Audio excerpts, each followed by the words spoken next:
Welcome to the city, boss. I'm Tony, one of the enforcers in your organization. The family's been waiting for you. We're all real excited to see what our next move is. Are we gonna try and avoid conflict with the other families? Just make our money and move on with the day? Or are we gonna go on the offensive and try and wipe them out? And keep them weak so they can't ever threaten us again? The choice is yours, boss. Now that being said, we ain't too strong right now. We only got $8 to our name. But with that $8 comes opportunity. The opportunity to take what is yours. The American dream. So this is how you will get started. Roll a die to see which family will actually be first to go. High number wins. Once you've done that, the turn order will just go clockwise from there. Looks like we will go first. Our first order of business is to collect $1 for all the hard work you've been putting in as Don. From there, you will need to buy some things to get this enterprise started. I suggest at least buying one business. We're going to need more cash flow for later on. Seeing as a business only costs $4, we could buy another one, but we don't have nothing protecting our Don or the business we do have right now. So I think we should hire a family member instead. They only cost $3. That is all the purchases we can make right now, boss. I suggest we get to work. You get 3 actions per turn. An action consists of either playing a card, attacking another family, or moving one of your captains on or off of a business. So let's use our actions by placing our business and then our captain next to our Don. This will leave our business undefended, but it will protect our Don. We could have placed it on top of the business to protect it instead, but we don't want to leave our Don open to attack. See, without him, we lose the game. But we shouldn't have to worry too much about that right now, because there is a truce between all of the families for the first turn. No family is allowed to attack on their first turn. Now, we also got the option to skip our actions and gain extra money at the end of our turn. But we don't need to do that right now.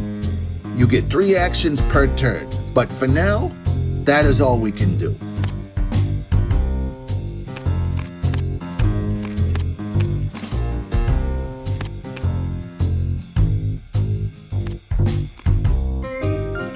It looks like the Santos family has decided to build both a front and a racket. Rackets are the illegal backbone of your crime empire. They make $2, whereas the fronts only make $1.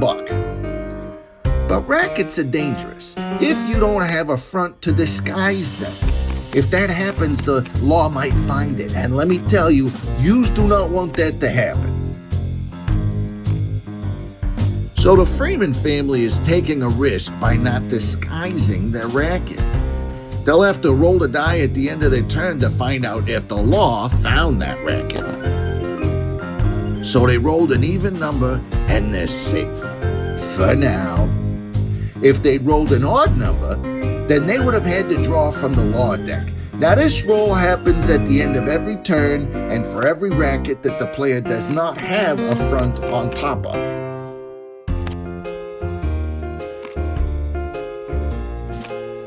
Hey, looks like the Falcone family is playing it pretty safe right now, too. And just like that, it is our turn again, boss. We get $2 this time because we have a front played, which gets $1, and our Don also gets us $1. We now have $4. In our situation, I would say cash is king and go for another business. Now, we can't buy anything else, so let's place our business down. Booze is illegal because of prohibition right now, which makes this business a racket. We could place it on its own, or better yet, we can place it under our front. That way, we won't have to deal with the law. And since we only had the one card, and we have no enforcers to attack any of the other families, we will end our turn. See here, the Santos family made $4. 1 for their Don, 1 for the front, and 2 for their racket. Looks like the Santos family is attacking our captain, boss. Oof, that was a close call, boss. Their attack backfired and we got them instead. See, when attacking other players, there are different outcomes that can happen. Here are the possibilities.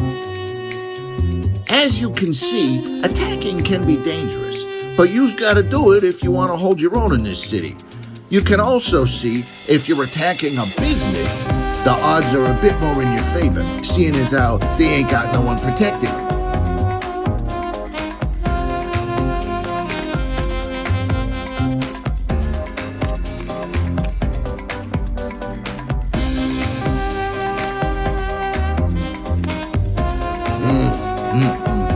A second racket. That can net them a lot of money, but it's risky. Looks like George Freeman is attacking Falcone. Uh-oh, the law was there to stop the fight. This is bad for everybody involved. Freeman's enforcer got arrested and is in prison right now. But that does not mean he will be there forever. There is always a chance for a big breakout, or maybe a bribe or two. The law was a little more aggressive with Falcone's enforcer. They shot and killed him. His card is now moved to the discard pile forever. No getting anyone back from the grave, sadly. That ends Freeman's turn, but he still has rackets that don't have any fronts on them. This could be a big problem for him, especially since he has no one protecting his Don anymore. If he draws an arrested card or a shot card, his Don is gone. That being said, if he is arrested, he gets to keep on playing the game in hopes to bail his Don out. But if he loses his businesses, he will be unable to gain the money to get them out, and thereby losing the whole game. Oh, that was a close one. The law did not find his racket, but he has one more. Oh boy, this could be bad. Looks like the law raided one of Freeman's rackets and shut it down, forcing him to discard the card.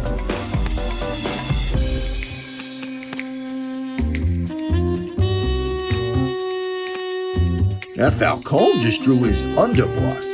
The underboss grants the player access to purchase from the underboss deck, which contains very powerful cards. Cards that could kill rival family members without any roll of the dice or even possibly break the family out of jail.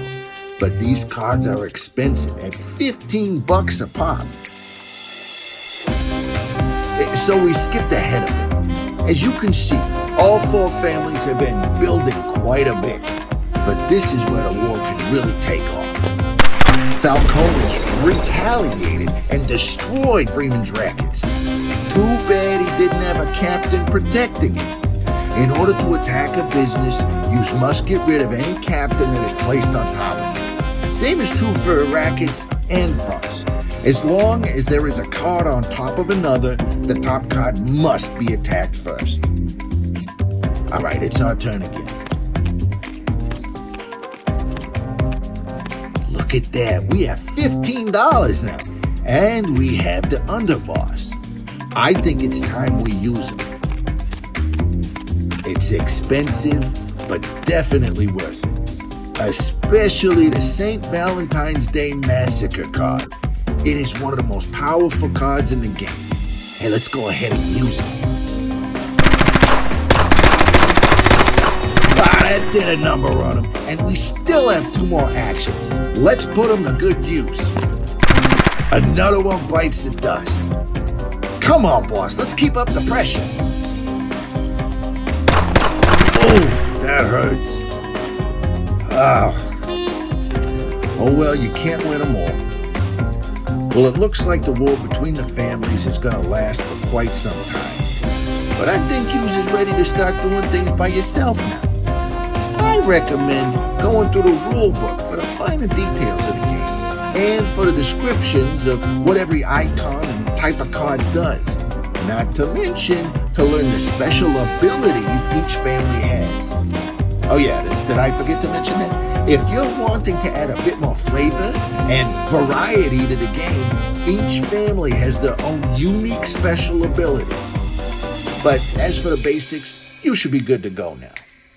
Welcome to Rod's Mafia Empire.